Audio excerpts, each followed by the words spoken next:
É isso aí, gente, estamos de volta. Bom, na semana passada, né, nós mostramos aqui uma série de reportagens falando sobre carros em cima da calçada, né, desrespeito no trânsito, e nós falávamos, evidentemente, da falta de educação de muitos condutores, muitos, né, motoristas, o que é óbvio, né, o carro não para lá sozinho, alguém escolheu parar o carro naquele lugar, mas a gente também não pode deixar de citar a falta de fiscalização. Se não tiver alguém para impor aquela sanção ao desrespeito à lei, né, o que vai acontecer? As pessoas vão continuar fazendo e vão continuar desrespeitando pelo nome do seu bem-estar, né, não pensando no outro.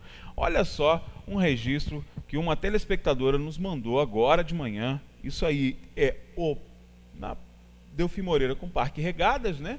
Caixa Econômica aí descendo para o Parque Regadas, o sujeito me para o caminhão no meio do parque, no meio da rua, né, entre a Delfim Moreira e o Parque Regadas, e está descarregando, não está nem aí para a hora do Brasil, né, amigo? Está descarregando.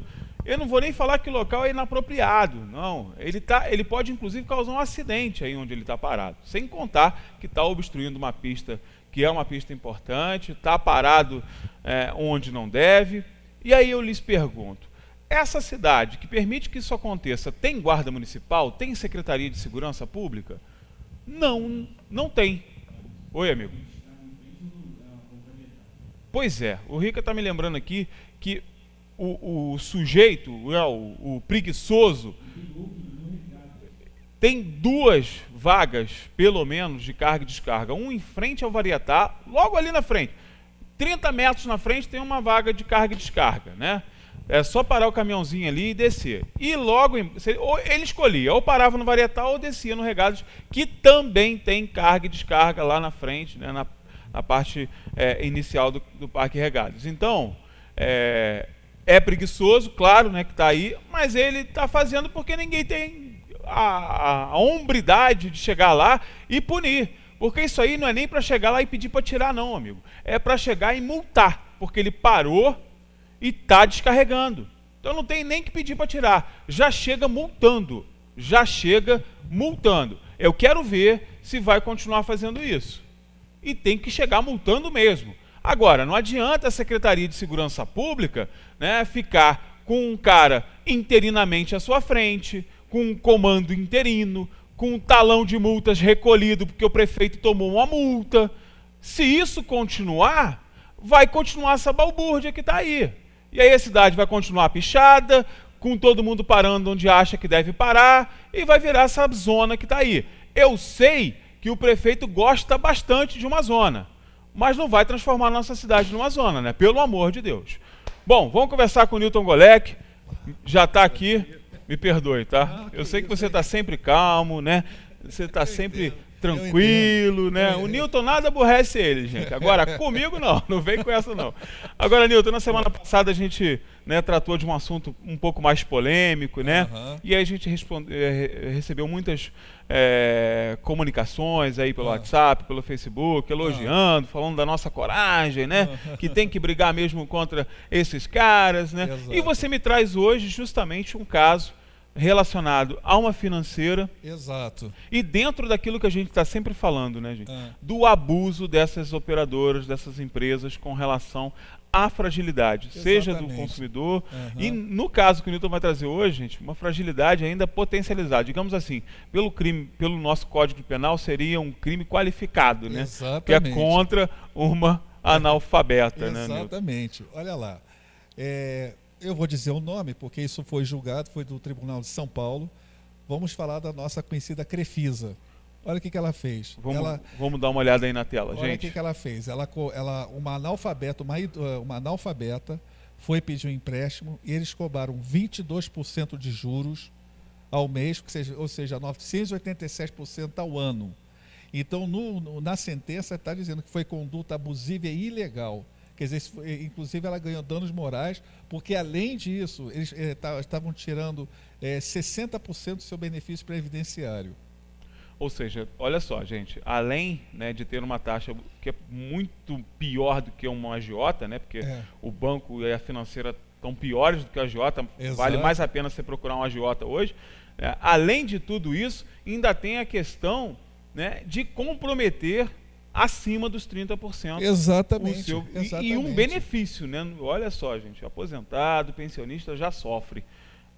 Tem essas inescrupulosas financeiras atuando, fica mais difícil. Exato. Agora, nesse caso, Nilton, a gente sempre fala para as pessoas procurarem um especialista. Agora, nesse caso, né, fica até mais difícil, porque é uma pessoa que não possui esclarecimento para isso. Não possui. E por que a Crefisa deu o empréstimo para ela? Por quê? Sabendo que era analfabeta. Porque para eles é fácil, analfabeta, eles falaram qualquer coisa, ela aceitou, alguém assinou, colocou a impressão digital e foi por isso mesmo.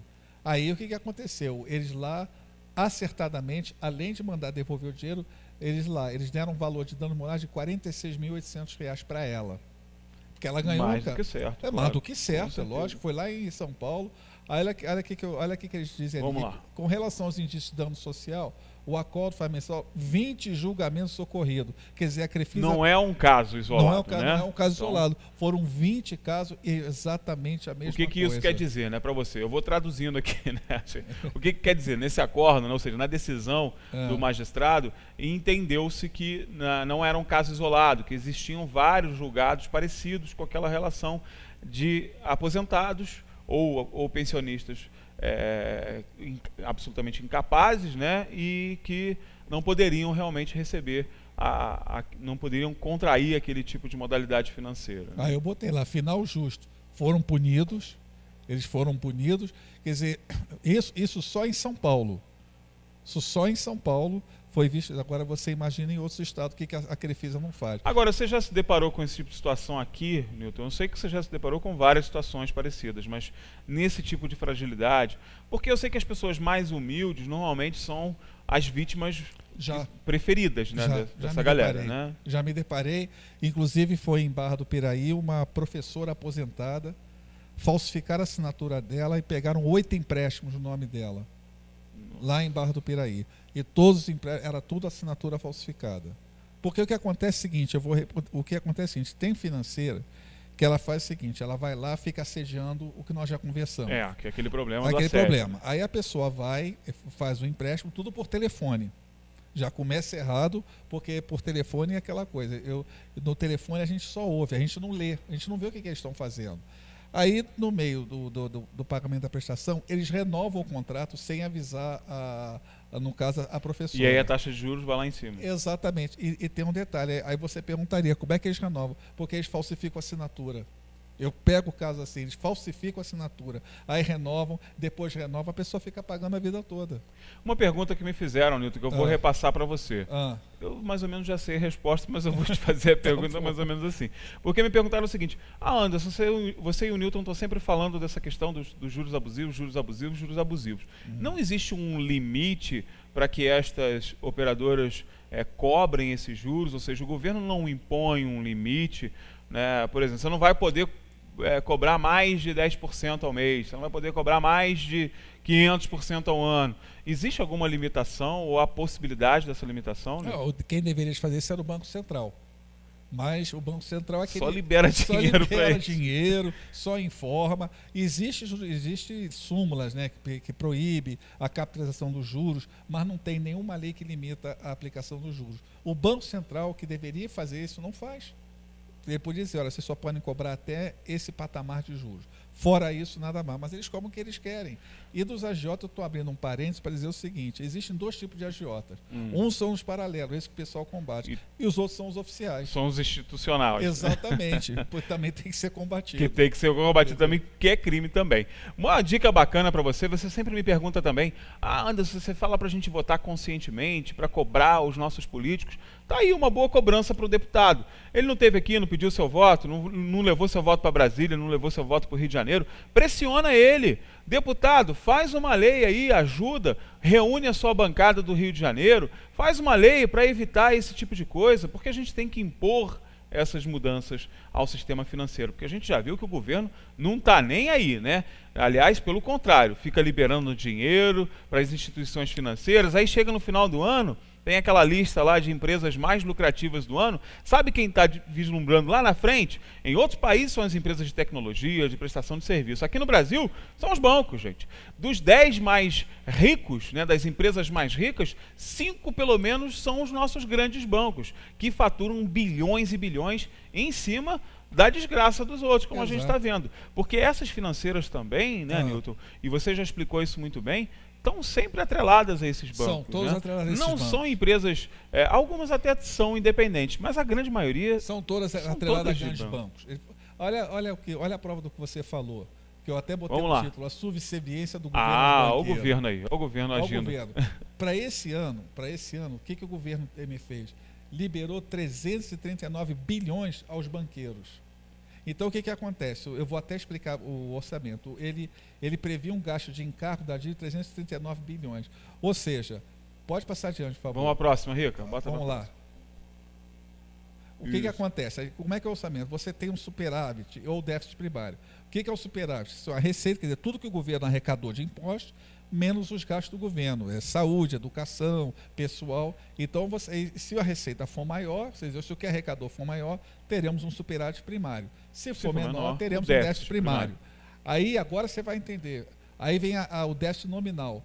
É o superávit ou déficit primário menos o juro da dívida, externa e interna. Aí que começa. Então, o que acontece? Para o governo, é mais importante atender os banqueiros do que atender a população. Claro, porque aí ele aparenta estar numa situação de estabilidade. Exatamente. Então, ou seja, o governo quer crescer o PIB nas tuas custas, né? Exatamente. Você consumindo, se endividando, ficando aí com a corda no pescoço. Não está nem aí se você vai conseguir pagar depois, né? Exato. Ele quer saber de colocar... E como é que 14 milhões de desempregados vão pedir pois empréstimo? Né? 14 milhões é crescendo, né? Crescendo, a coisa está indo. Exatamente. Né? E tem mais uma coisa. Se o banco concede empréstimo a esses 14 bilhões, é mais uma prova da má-fé dos bancos. Porque, como eu falei e vou repetir, a relação entre o governo e os banqueiros é mais do que promíscua. Entendeu? Ela é criminosa. É né? criminosa. É formação de quadrilha. É formação de quadrilha. Já passou de... Já passou disso. Quer dizer, eu acho que não tem nem mais, entre aspas, elogios para fazer esse tipo de relação. Aí, com uma notícia boa, o consumidor exerceu. 20 pessoas... entraram com uma ação contra a Caixa Econômica Federal. Tá vendo? Porque eles pagaram 60 mil, eles pagaram o empréstimo, e quando eles acabaram de pagar o empréstimo, a Caixa avisou que eles estavam devendo 200 mil reais. Foi o caso que a gente mostrou aqui, né, daquele nosso amigo professor, que já tinha quitado a sua dívida e descobriu que estava devendo mais um ano, né, de prestações. E não é isso, né? Na verdade, não é isso. E a gente viu claramente, é uma coisa que o Newton sempre fala, enche o judiciário de ação, gente. Vamos dar trabalho para essa galera, processa mesmo, né? Exatamente. Procura dá trabalho para essa gente dos bancos. Até porque é bom a gente falar, né, assim, de acordo com os entendimentos dos magistrados, normalmente o banco perde, né? Exatamente. Bateu lá, é contra banco? Então, Exatamente. condena. É contra banco, condena. Pelo menos isso, né? Os nossos juízes... Ele pagava R$800 por mês.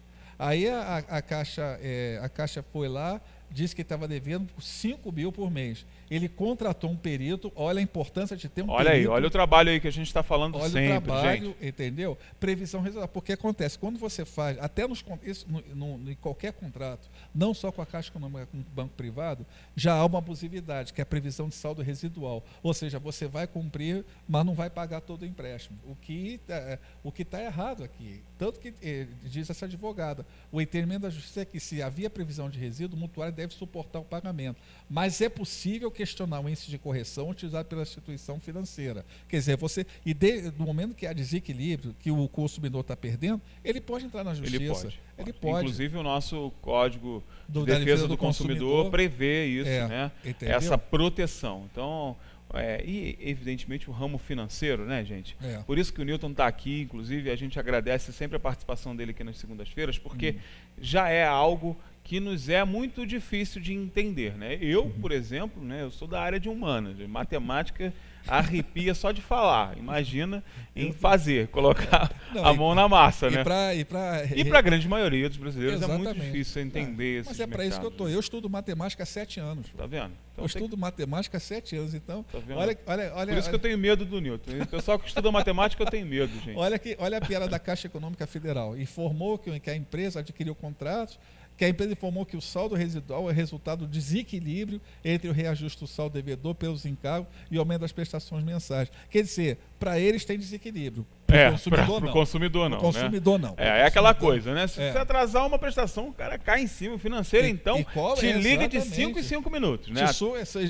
Eles, na realidade... É o assédio, né? É o assédio. Não, eles assediam, vampirizam as pessoas. E desrespeitam. Exatamente, cobram, ameaçando, trata o devedor como se fosse um criminoso. E tem mais, olha aqui que o advogado fala. O advogado com seu ofereceiro tal alerta que as ações são individuais e que cada mutuário deve receber uma cobrança de natureza, deve recorrer à justiça para discutir o caso. Ou que nós seja, sempre falamos. É o que a gente está falando, né?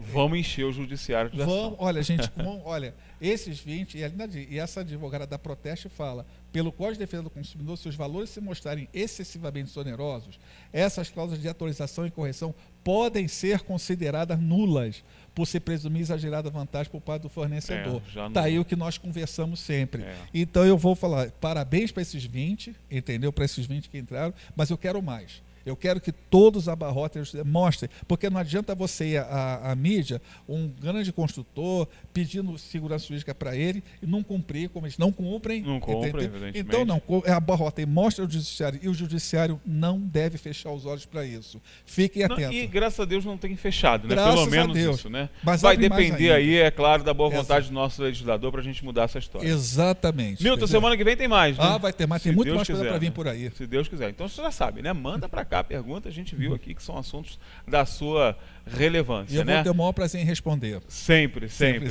E para você que está em casa aí, daqui a pouco vamos falar de um assunto muito importante. Estamos no Outubro Rosa, né, gente? Estamos aí neste mês dedicado à questão da saúde da mulher, né? Muito mais do que a prevenção, a questão da saúde de uma forma geral. E nós vamos falar de um aspecto para lá de importante, né? Que é a nossa qualidade na alimentação. Estamos recebendo a grande nutricionista Estela Xavier, que vai estar aqui comigo conversando já no próximo bloco, e nós vamos falar sobre esses alimentos, né, que nos ajudam tanto no tratamento quanto na prevenção nos casos de câncer, né? Então, super assunto, hein? Eu tenho certeza que você não quer perder. Daqui a pouco, depois do intervalo comercial, a gente volta com a Estela. Fica aí, tá? O intervalo é rapidinho, já a gente está de volta.